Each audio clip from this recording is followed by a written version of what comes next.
वा वा चित्ती नाही आस चित्ती नाही आस चित्ती नाही आस चित्ती नाही आस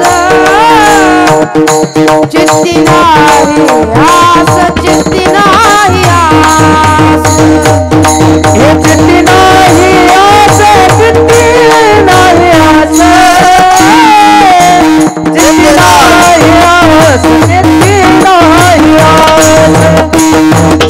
चित्ती नाही आस चित्ती नाही आस चित्ती नाही आस चित्ती नाही आस ओ चित्ती नाही आस चित्ती नाही आस चित्ती नाही आस चित्ती नाही आस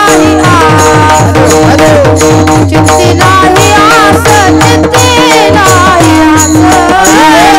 चित्ती नाही आस चित्ती नाही आस हे चित्ती नाही आस चित्ती नाही आस चित्ती नाही चित्ती नाही आस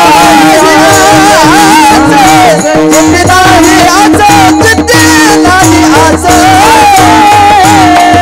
नाही आस चित्ती नाही आस चित्ती नाही आस चित्ती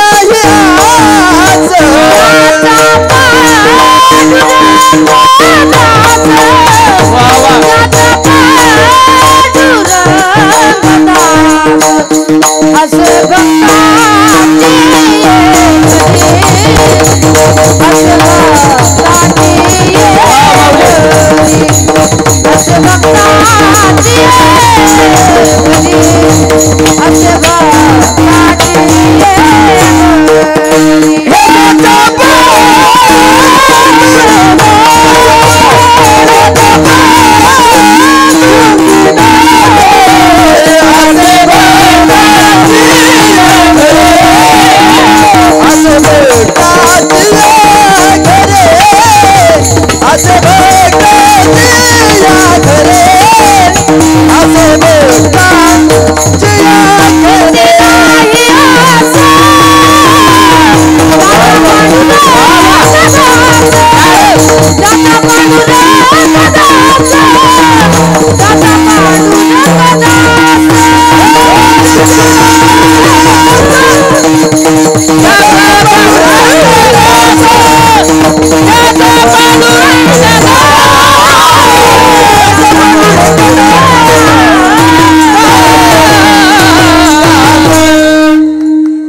वा वा वा वा असं सहजासहजी घडत नाही बरं. योगायोगाने असं कीर्तनकाराचं पुण्य असेल तर हे असं सगळं योगायोग येतो. आता योगायोग येत नाही मला. अहो तुम्हाला सांगू का, ज्याचे बैल चांगले त्याची शेती चांगली. आलं ध्यानात, ज्याचे बैल चांगले त्याची शेती चांगली, ज्याचे आईबाप चांगले त्याचे लेकरं चांगले, ज्याचे गुरुजी चांगले त्याचे विद्यार्थी चांगले. हे जरा ठासून सांगतो मी. जे वा वा धन्यवाद. ज्याचे गुरुजी चांगले त्याचे लेकरं चांगले, ज्याची बायको चांगली त्याचं घर चांगलं, आणि ज्याचे गायक, ज्याच्या कीर्तनातले गायक वादक चांगले त्याचं कीर्तन चांगलं. ठोकत आली हा गायक वादक. तुम्हाला सांगू का, कधी कधी काय होतंय, गायक चांगले असले की पक्वाच्या येडेवणी करतोय, कधी कधी पक्वाच्या चांगलं असला गायक येडेवणी करते. हे जेव्हा कधी हे सगळे चांगले असतात तेव्हा बसलेली येडेवणी करते.